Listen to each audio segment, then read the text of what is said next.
नमस्कार। प्रतिबद्ध क्लासेस में आपका स्वागत है। यह क्लास मध्य प्रदेश महिला पर्यवेक्षक एग्जामिनेशन के लिए शिशु की प्रारंभिक देखभाल और शिक्षा से संबंधित है। इसमें कुछ महत्वपूर्ण एमसीक्यूज़ को शामिल किया गया है जो आपकी आगामी परीक्षा के लिए काफ़ी ज़्यादा फायदेमंद होंगे। तो चलिए बिना देरी के हम प्रैक्टिस करते हैं आज के कुछ महत्वपूर्ण क्वेश्चंस को। हमारा पहला प्रश्न है, बाल मनोविज्ञान के अनुसार शिक्षा के क्षेत्र में मुख्य स्थान है। तो आपको बताना है शिक्षा के क्षेत्र में किसका मुख्य स्थान है। ऑप्शन ए है अभिभावक का, बी प्रशासक का, सी बालक का और डी अध्यापक का। सही उत्तर आप जानते हैं, ऑप्शन नंबर सी होगा। बालक का ही शिक्षा के क्षेत्र में मुख्य स्थान होता है, बालक पर केंद्रित होती है। अगला प्रश्न है, सृजनात्मकता को रिक्त स्थान की अवधारणा से संबंधित माना जाता है। तो रिक्त की अवधारणा यहाँ पे आपको रिक्त स्थान पे आंसर देना है। ऑप्शन ए रवादार बौद्धिकता, ऑप्शन नंबर बी है विविध सोच, सी द्रव बौद्धिकता और डी अभिसृत सोच। तो इसका सही उत्तर ऑप्शन नंबर बी हो जाएगा, विविध सोच। सृजनात्मकता को विविध सोच की अवधारणा से संबंधित माना जाता है। इसका कारण है क्योंकि ये समस्याओं के समाधान के लिए कई अलग अलग और नवीन तरीकों से सोचने की क्षमता होती है। अगला प्रश्न है, बच्चों के संज्ञानात्मक विकास हेतु उत्तम स्थान नहीं है। ऑप्शन ए घर, बी खेल का मैदान, सी विद्यालय एवं कक्षा का वातावरण और डी सभागार। तो इसका सही उत्तर हो जाएगा ऑप्शन नंबर डी सभागार। सभागार बच्चों के संज्ञानात्मक विकास हेतु उत्तम स्थान नहीं है, बल्कि बच्चे घर, खेल के मैदान और विद्यालय और कक्षा के वातावरण में ज़्यादा सीखते हैं। अगला प्रश्न है, अनुच्छेद 21A के किस संविधान संशोधन के तहत जोड़ा गया है। मतलब अनुच्छेद 21A को किस संविधान संशोधन के तहत संविधान में जोड़ा गया है, बताना है। ऑप्शन ए है 86वां संविधान संशोधन, बी 88वां, सी 44वां और डी 42वां। तो इसका उत्तर आप भली भांति दे सकते हैं, उत्तर देने का प्रयास करें। सही उत्तर हो जाएगा ऑप्शन नंबर ए 86वां। अनुच्छेद 21A को 86वें संविधान संशोधन अधिनियम के तहत जोड़ा गया था और यह अधिनियम आया था 2000 में। 86वां संविधान संशोधन अधिनियम 2000 आया था, इसके तहत ही जोड़ा गया था और इसमें प्रावधान किया गया था 6 से लेकर 14 वर्ष तक के बच्चों के लिए शिक्षा के मौलिक अधिकार के विषय में, यानी इन्हें निःशुल्क और अनिवार्य शिक्षा प्रदान की जाएगी। अगला प्रश्न है, किस प्रसिद्ध प्रोफेसर ने प्रतिपादित किया कि बच्चे सामाजिक संबंधों के कारण आत्म केंद्रित स्थिति से समाज केंद्रित की ओर बढ़ते हैं। तो प्रोफेसर का नाम बताना है, यानी इस विद्वान का नाम क्या होगा जिसने कहा था कि बच्चे सामाजिक संबंधों के कारण ही आत्म केंद्रित स्थिति से समाज केंद्रित की ओर बढ़ते हैं। ऑप्शन ए है जीन पियाजे, बी हावर्ड गार्डनर, सी लेव वाइगोत्स्की और डी जॉन डुई। तो इसका सही उत्तर ऑप्शन नंबर सी हो जाएगा, लेव वाइगोत्स्की। इन्होंने बोला था कि बच्चे सामाजिक संबंधों के कारण आत्म केंद्रित स्थिति से समाज केंद्रित स्थिति की ओर बढ़ते हैं। अगला प्रश्न हम देखेंगे, शारीरिक एवं मानसिक परिपक्वता प्राप्त व्यक्तियों को कहा जाता है। ए वृद्ध, बी बालक, सी किशोर, डी वयस्क। इसका उत्तर दीजिए आप। इसका सही उत्तर हो जाएगा ऑप्शन नंबर डी वयस्क। शारीरिक एवं मानसिक परिपक्वता अगर किसी को मिल जाती है तो ऐसे व्यक्ति को हम बोलते हैं वयस्क व्यक्ति हो गया है या एडल्ट हो गया है। यह जीवन का वह चरण होता है जब व्यक्ति शारीरिक और मानसिक रूप से परिपक्व हो जाता है, सक्षम हो जाता है और समाज में अपनी जिम्मेदारियों को निभाने के लिए तैयार भी हो जाता है। इससे पहले की अवस्था बताने की कोशिश करें, वयस्क अवस्था से पहले कौन सी अवस्था आती है। अगला प्रश्न है, सामाजिक रूप से अपरिपक्व छात्रों को रिक्त छात्रों के रूप में जाना जाता है। ए आभासी, बी निर्भर, सी सामाजिक और डी अलग थलग। तो इसका सही उत्तर ऑप्शन नंबर बी हो जाएगा, निर्भर। सामाजिक रूप से अपरिपक्व छात्रों को निर्भर छात्रों के रूप में जाना जाता है। इसका अर्थ है कि वे अपनी सामाजिक और भावनात्मक जरूरतों को पूरा करने के लिए दूसरों पर ज़्यादा निर्भर होते हैं। अगला प्रश्न है, मिश्रित आयु वर्ष वाले शिक्षार्थी की कक्षा से व्यवहार रखने वाले शिक्षक के लिए रिक्त का ज्ञान सर्वाधिक एक महत्वपूर्ण ज्ञान है। तो आपको बताना है शिक्षक के लिए कौन सा ज्ञान महत्वपूर्ण है। ऑप्शन ए विकासात्मक अवस्थाओं का, बी सामाजिक आर्थिक पृष्ठभूमि का, सी सांस्कृतिक पृष्ठभूमि का और डी उनके अभिभावकों के व्यवसाय का, यानी बच्चों के अभिभावक जो भी हैं उनके व्यवसाय का ज्ञान जरूरी है। तो इसका सही उत्तर हो जाएगा ऑप्शन नंबर ए विकासात्मक अवस्थाओं का ज्ञान जरूरी होता है।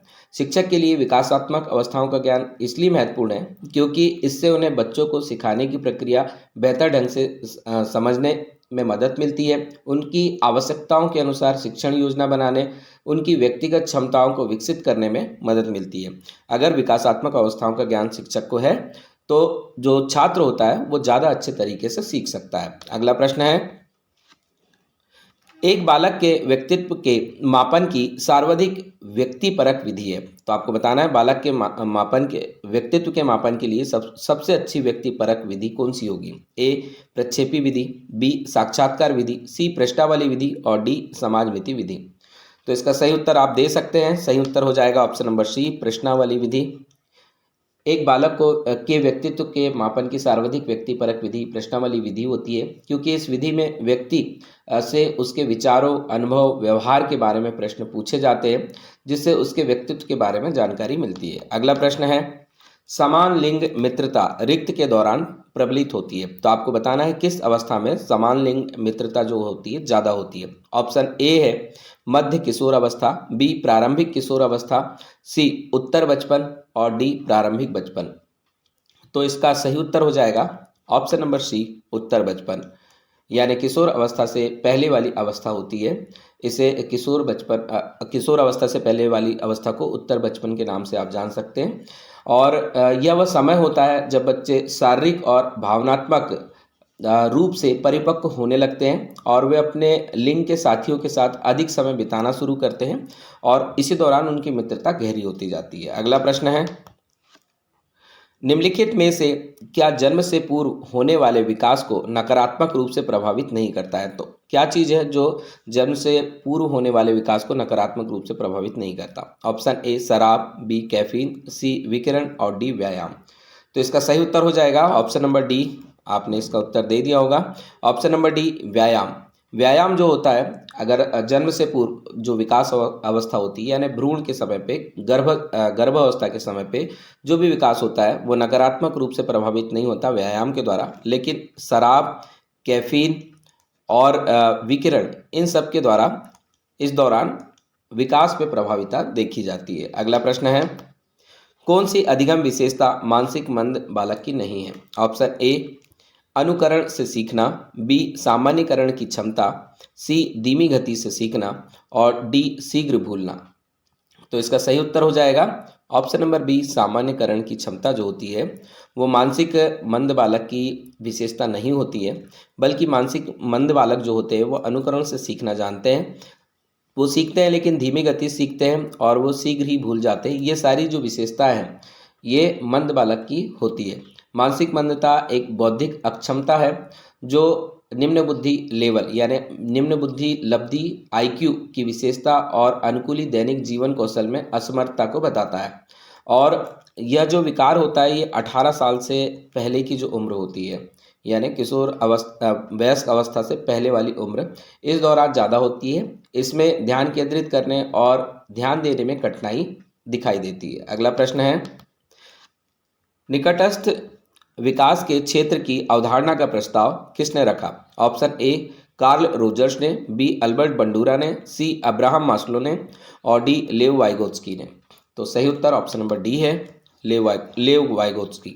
इन्होंने निकटस्थ विकास क्षेत्र की अवधारणा का प्रस्ताव रखा था। अब इसके बारे में थोड़ी सी बात कर लेते हैं। इसका प्रस्ताव जिनने रखा था लेव वाइगोत्स्की, एक ये रूसी मनोवैज्ञानिक थे और इन्होंने सीखने और विकास के बीच के में एक अंतर होता है इसके बारे में बताया था। जो किसी व्यक्ति को स्वतंत्र रूप में क्या करने में सक्षम है और वह क्या कर सकता है जब उससे अधिक जानकार व्यक्ति या सहकर्मी की उसे मदद मिलती है, ये सारी चीज़ उसने निकटस्थ विकास क्षेत्र की अवधारणा के दौरान बताई थी। अगला प्रश्न है, निर्देशात्मक विकास शब्द सूचित करता है। ए दिशा, बी विशिष्ट गुण, सी सीमा, डी दर। सही उत्तर होगा ऑप्शन नंबर बी विशिष्ट गुण। निर्देशात्मक विकास शब्द सूचित करता है विशिष्ट गुण को, और निर्देशात्मक विकास शब्द शिक्षा के क्षेत्र में शिक्षण और सीखने के अनुभव को बेहतर बनाने के लिए किए जाने वाले कार्य, जिन्हें हम विशिष्ट गुण के नाम से जानते हैं, को दर्शाता है। इसमें शिक्षण की योजना बनाना, पर्यवेक्षण करना, समर्थन और मूल्यांकन करना, ये सारी चीज़ इसमें शामिल होती हैं। अगला प्रश्न है, भारत में एकीकृत बाल सुरक्षा योजना की शुरुआत कब की गई? आपको ऑप्शन दिया है, ए 2008-9, बी 2009-10, सी 2010-11 और डी 2011-12। तो इसका सही उत्तर ऑप्शन नंबर बी हो जाएगा। 2009-10 के दौरान भारत में एकीकृत बाल सुरक्षा योजना, जिसे हम इंटीग्रेटेड चाइल्ड प्रोटेक्शन स्कीम के नाम से भी जानते हैं, इसकी शुरुआत हुई थी। 2009-10 के दौरान इसे प्रारंभ किया गया था, जिसका उद्देश्य था देश भर में बाल संरक्षण के लिए समर्पित और गुणवत्तापूर्ण कार्मिकों, संरचनाओं और सेवाओं को ऐसे लोगों का सुरक्षा जाल स्थापित करना, ताकि बच्चों का ज़्यादा से ज़्यादा विकास हो सके। अगला प्रश्न है, राष्ट्रीय शिक्षा नीति 2020 में प्रस्तावित बदलाव है। ए, संरचनाओं की समझ से परीक्षा के लिए सीखना, बी, बहुविषयक से कठोरता, सी, रचनात्मक मूल्यांकन से योगात्मक मूल्यांकन और डी, इनमें से कोई नहीं। तो इसका सही उत्तर हो जाएगा ऑप्शन नंबर सी, रचनात्मक मूल्यांकन से योगात्मक मूल्यांकन। यह जो प्रस्तावित बदलाव राष्ट्रीय शिक्षा नीति 2020 में देखा गया है। यह जो नीति आई थी वो 30 जुलाई 2020 को आई थी। 30 जुलाई 2020 को NEP आई थी, यानी राष्ट्रीय शिक्षा नीति आई थी, न्यू एजुकेशन पॉलिसी आई थी। और इस नीति के जरिए शिक्षा में समावेशी, प्रभाविता और गुणवत्तापूर्ण बनाने के मकसद से इसे लाया गया था। इसमें स्कूली शिक्षा का बंटवारा भी किया गया था, आपने इससे पहले भी पढ़ा होगा। इसको 4 चरणों में बांटा गया था। जैसे आधारभूत सालों के लिए 5 साल की उम्र तक आधारभूत शिक्षा दी जाएगी। उसके बाद में प्रारंभिक शिक्षा चालू होगी जो 3 साल तक चलेगी। उसके बाद में मध्य शिक्षा होगी जो 3 साल तक चलेगी, और फिर माध्यमिक शिक्षा होगी जो 4 साल तक चलेगी। तो इस तरह से इसको कैटेगराइज किया गया था। 5वीं कक्षा तक की जो शिक्षा है उसको मातृभाषा में प्राथमिकता दी जाएगी, ये भी इसमें बताया था। व्यावसायिकता को इसमें प्राथमिकता दी गई है। डिजिटल शिक्षा, शोध और नवाचार जैसी चीज़ों को इसमें प्राथमिकता दी गई है। तो पूरा डिटेल है इसका, आप अलग से इसके बारे में पढ़ सकते हैं। अगले प्रश्न में हम जाएंगे।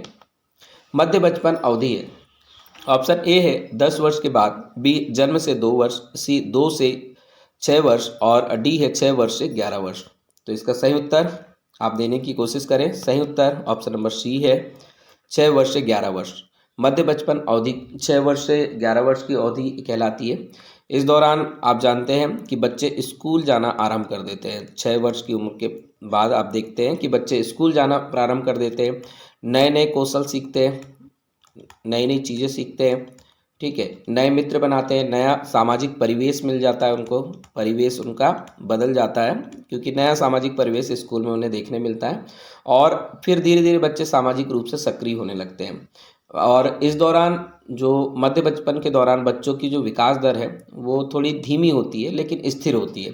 बच्चे की सोच तेज़ी से बढ़ती है, तेज़ी से वो परिपक्वता की ओर बढ़ने लगते हैं, उनके जानकारी के भंडार बढ़ने लगते हैं। ये सारी चीज़ मध्य बचपन यानी 6 से 11 वर्ष तक की उम्र के दौरान देखी जाती है। अगला प्रश्न है, बाल्यावस्था की प्रमुख मनोवैज्ञानिक विशेषता क्या है? ऑप्शन ए, सामूहिकता की भावना, बी, अनुकरणात्मक प्रवृत्ति का अभाव, बी, दूसरों पर निर्भरता और डी, धार्मिकता।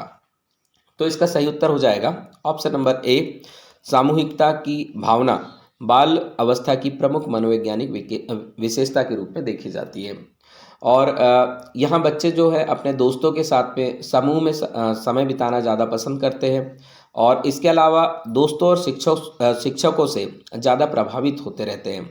अगला प्रश्न हम देखेंगे, निम्नलिखित में से किसका विकास किशोर अवस्था में नहीं होता है? ऑप्शन ए, तर्क शक्ति, बी, प्रेक्षण की योग्यता, सी, अहम केंद्रितता और डी, अभिरुचियाँ। तो इसका सही उत्तर हो जाएगा ऑप्शन नंबर सी, अहम केंद्रितता का जो विकास होता है वो किशोर अवस्था से जुड़ा नहीं है, बल्कि ये जो है 2 से 7 वर्ष की जो अवस्था होती है, इस आयु के बीच पूर्व संक्रियात्मक अवस्था इसको कहते हैं। इस दौरान बच्चे में अहम केंद्रियता का विकास होता है, जहाँ बच्चे को यह समझने में मुश्किल होती है कि दूसरों के विचार और दृष्टिकोण उनके अपने से अलग हो सकते हैं, तो वो एक समान दृष्टि से उसे देखते हैं, दूसरों के विचारों को प्रायोरिटी नहीं देते और दृष्टिकोण खुद के जैसा ही उनको मानते हैं। बाकी का जो विकास है वो किशोर अवस्था के दौरान होगा, जैसे तर्क शक्ति, प्रेक्षण की योग्यता, अभिरुचियाँ, ये सब किशोर अवस्था के दौरान इनका विकास देखा गया है। अगला प्रश्न है, मूल्यांकन का मुख्य उद्देश्य होना चाहिए। ऑप्शन ए, यह निर्णय लेना कि क्या विद्यार्थियों को अगली कक्षा में प्रोन्नत किया जाना चाहिए। बी, शिक्षार्थियों की त्रुटियां निकालना। सी, शिक्षार्थियों की उपलब्धि को मापना। और डी, सीखने में होने वाली कमियों का निदान और उपचार करना। तो इसका सही उत्तर हो जाएगा ऑप्शन नंबर सी, शिक्षार्थियों की उपलब्धि को मापना ही मूल्यांकन का मुख्य उद्देश्य होता है। अगला प्रश्न हम देखेंगे, सीमा हर पाठ को बहुत जल्दी सीख लेती है, जबकि लीना उसे सीखने में ज़्यादा समय लेती है। यह विकास के रिक्त सिद्धांत को दर्शाता है। इससे पहले की क्लास में प्रश्न आ चुका है, इसका सही उत्तर देने की कोशिश करें। ए, निरंतरता। बी, सामान्य से विशिष्ट की ओर। सी, व्यक्तिक भिन्नता। और डी, अंतर संबंध। इसका सही उत्तर होगा ऑप्शन नंबर सी, व्यक्तिक भिन्नता। मतलब सीमा जो है लीना से व्यक्तिक रूप से भिन्न है, इसीलिए सीमा हर पाठ को बहुत जल्दी सीख लेती है, जबकि लीना उसे सीखने में ज़्यादा समय लेती है। अगला प्रश्न हम देखेंगे, पुरुष स्त्रियों की अपेक्षा ज़्यादा बुद्धिमान होते हैं, यह कथन है। ऑप्शन ए, लैंगिक पूर्वाग्रह को प्रदर्शित करता है। बी, सही हो सकता है। सी, बुद्धि के भिन्न पक्षों के लिए सही है। डी, इनमें से कोई नहीं। तो इसका सही उत्तर आप देख पाएंगे, सही उत्तर स्पष्ट दिखाई देता है इसमें। ऑप्शन नंबर ए इसका सही उत्तर हो जाएगा। पुरुष स्त्रियों की अपेक्षा ज़्यादा बुद्धिमान होते हैं, ये लैंगिक पूर्वाग्रह को प्रदर्शित करता है। और पुरुष स्त्रियों की अपेक्षा ज़्यादा बुद्धिमान होते हैं, किसी भी दृष्टिकोण से ये सही नहीं है। यह एक लैंगिक रूढ़िवादिता वाली धारणा के रूप में हम मान सकते हैं, और ये पूरी तरह से सत्य बिल्कुल नहीं होता है। कुछ कुछ पुरुष स्त्रियों से ज़्यादा बुद्धिमान होते हैं, कुछ कुछ स्त्रियां पुरुषों से ज़्यादा बुद्धिमान होती है।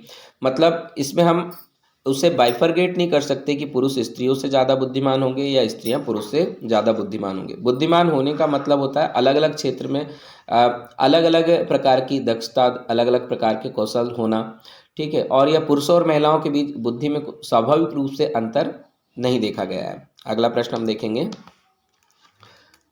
जीव में विकास तथा वर्धन का पूरा होना परिपक्वता कहलाता है, परिभाषित किया है। तो ये परिभाषा किसकी है आपको बताना है। Option A, Sartain. B, Thorndike. C, Sherman. और डी, हाल। ये हाल है। तो इसका सही उत्तर हो जाएगा ऑप्शन नंबर ए, सार्टेन। जीव में विकास तथा वर्धन का पूरा होना परिपक्वता कहलाता है, इसको परिभाषित किया है सार्टेन ने। यहाँ परिपक्वता का जो अर्थ होता है वो किसी जीव में विकास और वृद्धि के सभी चरणों का पूर्ण होता है, पूरा होना होता है। जैसे विकास के सभी चरण पूरा हो गए, और इसके अलावा सभी चरणों का पूरा होना होता है, इसके अलावा वो अपनी पूरी क्षमता तक पहुंच जाता है, यानी उसकी क्षमता जो होती है जितनी होती है परिपक्वता के दौरान पूर्ण रूप से उतने तक बढ़ जाती है। तो ये दोनों ही चीज़ होती है, और इसको बताया था सार्टेन ने। अगला प्रश्न हम देखेंगे, निम्नलिखित में से कौन सी विशेषता मानसिक रूप से दिव्यांग बच्चों में सामान्य रूप से नहीं होती है। ए, याद करने की क्षमता। बी, विलंबित प्रतिक्रिया। सी, सामाजिक बुद्धि में कमी। और डी, विकासात्मक माइलस्टोन में विलंब। तो इसका सही उत्तर है ऑप्शन नंबर ए। जितने विकल्प दिए हैं उसके आधार पर ऑप्शन नंबर ए होगा। याद करने की जो क्षमता होती है ये मानसिक रूप से दिव्यांग बच्चों में सामान्य रूप से नहीं दिखाई देती है, वो जल्दी याद नहीं कर पाते और याद होने के बाद में जल्दी भूल जाते हैं, ये समस्या दिव्यांग बच्चों में होती है। इसके अलावा विलंबित प्रतिक्रिया, सामाजिक बुद्धि में कमी और विकासात्मक माइलस्टोन में विलंब, ये सारे जो विकल्प जो दिए हैं ये मानसिक रूप से दिव्यांग बच्चों में देखे जाते हैं। अगला प्रश्न हम देखेंगे, निःशुल्क एवं अनिवार्य बाल शिक्षा अधिनियम 2009 दिव्यांग बच्चों की निःशुल्क शिक्षा के अधिकारों को सुनिश्चित करता है। तो किस उम्र तक के दिव्यांग बच्चों के लिए शिक्षा के अधिकारों को सुनिश्चित करता है बताना है। ऑप्शन ए है 6 वर्ष से 14 वर्ष तक के लिए। बी, 6 वर्ष से 22 वर्ष के लिए। सी, 3 वर्ष से 18 वर्ष के लिए। और डी, 6 वर्ष से 18 वर्ष के लिए। तो इसका सही उत्तर आप दे सकते हैं, पहले भी ये पुरानी क्लासेस में आया है प्रश्न। इसका सही उत्तर हो जाएगा ऑप्शन नंबर डी, 6 वर्ष से 18 वर्ष तक के लिए। निःशुल्क एवं अनिवार्य बाल शिक्षा अधिकार अधिनियम 2009 के अनुसार सामान्य बच्चों के लिए तो ये उम्र 6 से 14 वर्ष तक है, लेकिन फिर एक प्रावधान इसमें किया गया दिव्यांग बच्चों के लिए। दिव्यांग बच्चों के लिए यह उम्र 6 वर्ष से 18 वर्ष तक के लिए की गई है। अगला प्रश्न हम देखेंगे, बहुबुद्धि के सिद्धांत के संदर्भ में एयरफोर्स पायलट बनने के लिए निम्नलिखित में से कौन सी बुद्धि की आवश्यकता है? ऑप्शन ए गतिक, बी भाषिक, सी अंतर्वैयक्तिक और डी इनमें से कोई नहीं। तो इसका सही उत्तर हो जाएगा ऑप्शन नंबर ए गतिक। बहुबुद्धि के सिद्धांत के संदर्भ में अगर एयरफोर्स पायलट बनना है तो उसमें गतिक बुद्धि की ज़्यादा आवश्यकता होती है। और बहुबुद्धि का सिद्धांत किसने दिया, अगर ये प्रश्न आता है तो आप ये याद रखें,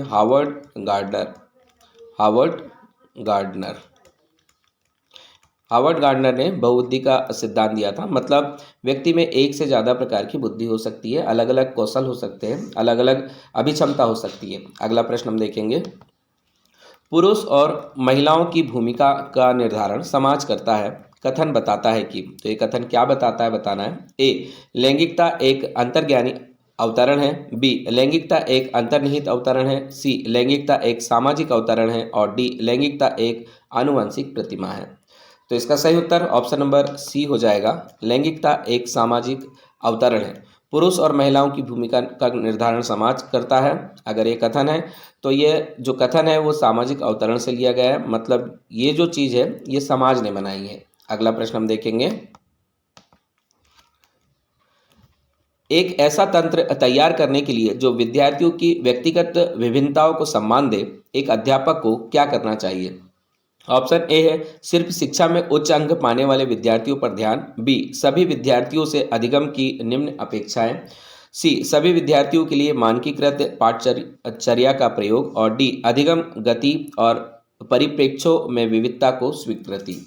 तो इसका सही उत्तर हो जाएगा ऑप्शन नंबर डी, अधिगम गति और परिप्रेक्ष्यों में विविधता को स्वीकृति देना चाहिए, क्योंकि इसमें विद्यार्थी जो होता है व्यक्तिगत विभिन्नताओं के साथ में जीता है, अलग अलग प्रकार की उसमें विभिन्नताएं होती है। तो इसलिए ऐसा तंत्र तैयार करने के लिए अधिगम गति और परिप्रेक्ष्यों में विविधता को स्वीकृति देना जरूरी होता है। अगला प्रश्न है, सीखने के लिए आकलन है। ऑप्शन ए ग्रेड्स को पूरी तरह से महत्व देने पर बल देता है, बी अलग करने और रैंक देने के प्रयोजन के लिए किया जाता है, सी विशिष्ट होता है और अपने आप में की गई आकलन गतिविधि है और डी अभिप्रेरणा को बढ़ावा देता है। तो इसका सही उत्तर हो जाएगा ऑप्शन नंबर डी, अभिप्रेरणा को बढ़ावा देता है। सीखने के लिए जो आकलन किया जाता है वो अभिप्रेरणाओं को बढ़ावा देता है। अगला प्रश्न है, बुद्धिलब्धि या आईक्यू की अवधारणा दी गई थी, तो किसने दी थी आपको बताना है। ऑप्शन ए है टर्मन के द्वारा, बी गेल्टॉन के द्वारा, सी बिने के द्वारा और डी स्टर्न के द्वारा। तो इसका सही उत्तर हो जाएगा ऑप्शन नंबर सी, बिने के द्वारा। 1905 की बात है। 1905 में बिने और साइमन दो विद्वान थे, बिने साइमन, इन्होंने जो है बुद्धिलब्धि के लिए सर्वप्रथम परीक्षण किया था और फिर उसके बाद में 1912 में स्टर्न नामक एक विद्वान हुए थे, मनोवैज्ञानिक हुए थे। तो स्टर्न ने परीक्षण को संशोधित किया और बुद्धिलब्धि की अवधारणा को बाद में अलग से तैयार किया, लेकिन सर्वप्रथम बिने और साइमन के द्वारा ही बुद्धिलब्धि की अवधारणा दी गई थी। तो दोस्तों ये हमारा अंतिम अभ्यास प्रश्न था। इसी तरह के अभ्यास प्रश्न के लिए आप हमारे साथ जुड़े रहें। 13 अप्रैल तक महिला पर्यवेक्षक परीक्षा चलने वाली है, तब तक हम आपको लगातार इस तरह की क्लास देते रहेंगे। धन्यवाद, जय हिंद।